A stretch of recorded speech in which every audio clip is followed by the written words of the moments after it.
Terceiro ano. Vamos abordar neste vídeo mais um tema relacionado aos grandes biomas brasileiros. Nós vamos falar da fitogeografia do Brasil. No vídeo passado nós falamos da floresta amazônica. Destacamos basicamente a floresta amazônica. Claro, a Amazônia é o nosso cartão de visita, né? Que não é o pulmão do mundo, como a gente ouve. Né? Ela é uma comunidade clímax. Tudo que ela produz, ela mesma consome. A maior parte da produção de oxigênio por fotossíntese é do fitoplâncton. Então, se alguém fosse o pulmão do mundo, seriam os oceanos, ricos em fitoplâncton, que são algas, são protozoários. Muito bom. Entre os diversos biomas brasileiros, e essa aula nós temos que fazer concomitantemente com a geografia. Você vai estudar biologia, mas também vai ter que ter um pouquinho de noções de geografia. Nós vamos falar de alguns biomas importantes do Brasil e rapidamente colocar a parte biológica, a parte principalmente vegetal. Nós vamos falar do Cerrado. Você já deve ter ouvido falar desse grande bioma brasileiro, dessa importante região do Cerrado. Olha só, as árvores do Cerrado, que é o que me interessa em termos de biologia, né? Elas são árvores geralmente baixas, folhas o tempo todo, ela não perde folhas durante o ano, a gente chama essas folhas de perenes. Elas são grandes, grossas. Para quê? Sendo grossa, sua epiderme, é porque a cutícula, que é o revestimento da epiderme, é grosso. Sendo assim, sendo grosso, ela impede a transpiração excessiva. E é justamente importante porque o clima é seco. Você pega a região do Cerrado, o clima é seco. Então, não existe tanta abundância de água assim e, consequentemente, as folhas têm espessa cutícula para transpirar menos. Os estômatos, lembra que são aberturas reguláveis para fazer as trocas gasosas? Mas toda vez que tem estômato aberto, ocorre transpiração. O que aconteceu? Pequeninos estômatos. Os estômatos são os menores possíveis, justamente para perder menos águas. E não são tão abundantes assim. Então, geralmente são arbustos, como a gente fala, não é?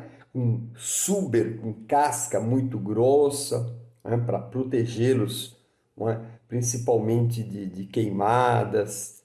Não é? É uma região em que a queimada é muito constante. Muito bom.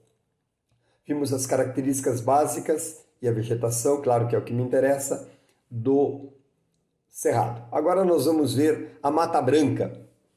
Mata Branca? Caatinga. Caatinga é o nome indígena que, se você traduzir, sabe, recebe o nome de Mata Branca. A Mata Branca, você vai ver um clima com chuvas regulares, não tão abundantes assim, não é? O solo geralmente é meio pedregoso, não é? Ele tem baixa retenção de água, então a água rapidamente ela se infiltra pelo solo, o que vai fazer com que as raízes sejam profundas. Você pega os vegetais com raízes muito profundas. Por quê?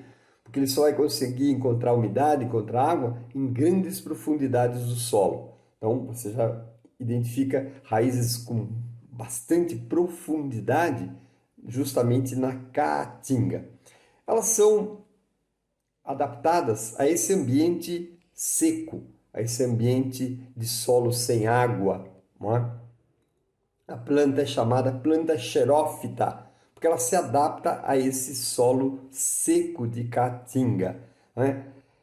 As raízes, quando a chuva cai, a primeira camada das raízes funciona rapidamente para tentar pegar o máximo de água que der, porque senão ela infiltra e vai embora.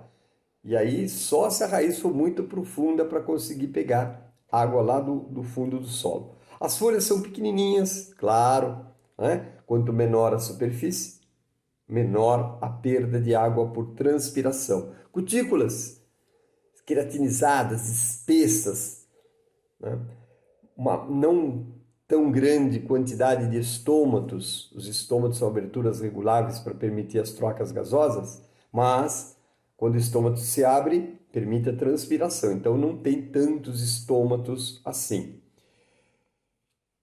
O caule podem até fazer, no caso de algumas plantas especializadíssimas, que são os caules podem até fazer fotossíntese, já que as folhas dos cactos se transformaram em espinhos.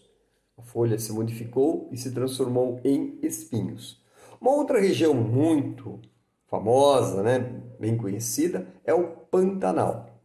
O Pantanal tem grande biodiversidade de vida, porque nós temos vários ambientes dentro do Pantanal. Nós temos uma área do Pantanal que não é inundada, nós temos uma parte do Pantanal que é inundada em alguns períodos e nós temos uma região que permanece praticamente o tempo todo, não é, debaixo d'água. Isso faz com que haja muita diversidade, tanto no reino animal quanto no reino vegetal.